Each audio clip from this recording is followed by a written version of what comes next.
Good morning बच्चों। कल हमने पढ़ा था जातिवाचक संज्ञा के बारे में। अब इससे आगे पढ़ते हैं। अब जातिवाचक संज्ञा का थोड़ा सा रिवीजन कर लेते हैं। जातिवाचक संज्ञा किसे कहते हैं? जो संज्ञा शब्द किसी विशेष समूह प्राणी पदार्थ की जाति का बोध कराते हैं वे शब्द जातिवाचक संज्ञा कहलाते हैं। कौन से शब्द? यानी किसी विशेष समूह प्राणी या पदार्थ की जाति का क्या करा देते हैं? बोध करा देते हैं। उसे क्या कहते हैं? जातिवाचक संज्ञा कहते हैं। गाय, बालक, आदमी, फल, पहाड़, नदी आदि। उदाहरण देखें, जैसे लड़का दिल्ली जा रहा था, तो इसमें लड़का क्या है? जातिवाचक संज्ञा। मेरा विद्यालय मंदिर के पास है, तो इसमें विद्यालय शब्द क्या है? जातिवाचक संज्ञा है। हमें रोजाना फल खाने चाहिए, इसमें फल क्या है? जातिवाचक संज्ञा है। नीचे अब हमने पढ़ा था फिर जातिवाचक संज्ञा के भेद। तो जातिवाचक संज्ञा दो प्रकार की होती है।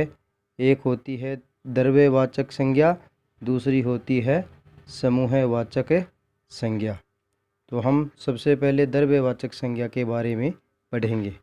द्रव्यवाचक संज्ञा वे संज्ञा शब्द जो ऐसे पदार्थों या द्रव्यों का बोध करवाते हैं जिनसे वस्तुएं बनती हैं एवं उनका माप तोल किया जा सकता है।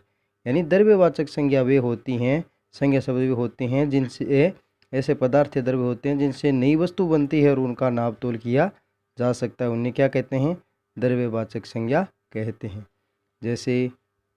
जैसे सोना, चांदी, पीतल, मिट्टी, लकड़ी, दूध आदि। एक बार पुनः देखेंगे द्रव्यवाचक संज्ञा को।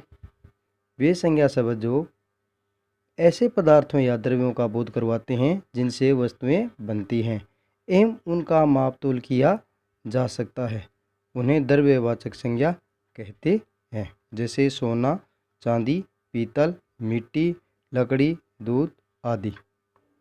तो दूसरी जातिवाचक संज्ञा का भेद था समूहवाचक संज्ञा। वे संज्ञा शब्द जो किसी विशेष समूह या समुदाय का बोध करवाते हैं उन्हें समूहवाचक संज्ञा कहते हैं। किसे कहते हैं? वे संज्ञा शब्द जो किसी समूह या समुदाय का क्या करवा देते हैं? बोध करवाते हैं उन्हें समूहवाचक संज्ञा कहते हैं।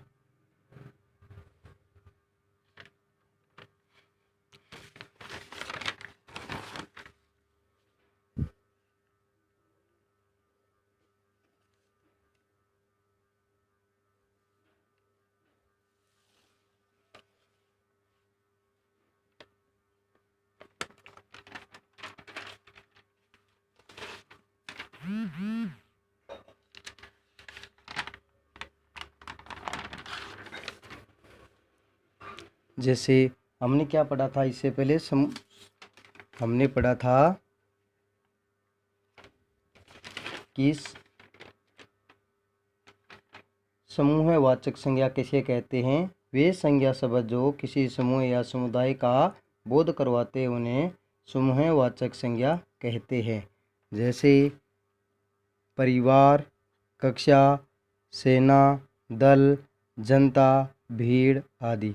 ये सारे शब्द एक समुदाय, एक समूह का बोध करवाते हैं, इसलिए ये क्या हैं? समूहवाचक संज्ञा है।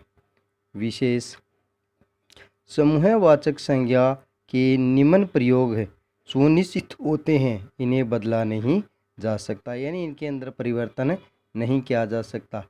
जैसे पर्वतों की श्रृंखला, यानी पर्वतों का समूह होता है उसे क्या कहते हैं? पर्वतों की श्रृंखला। तारों का पुंज, सैनिकों या स्वयंसेवकों का जत्था, गायकों की मंडली, भेड़ों का झुंड, नक्षत्रों का मंडल, कागज का दस्ता, चोरों का गिरोह, कर्मचारियों का संघ। ये क्या होते हैं? सभी समूहवाचक संज्ञा के अंदर आते हैं। तो ये इनके जो समूह बने होते हैं इन समूह को नाम में को परिवर्तन किया नहीं जा सकता।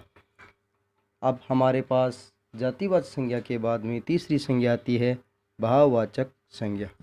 जिस संज्ञा शब्दों से प्राणियों या वस्तुओं के गुण, धर्म, दशा, कार्य, मनोभाव आदि का बोध हो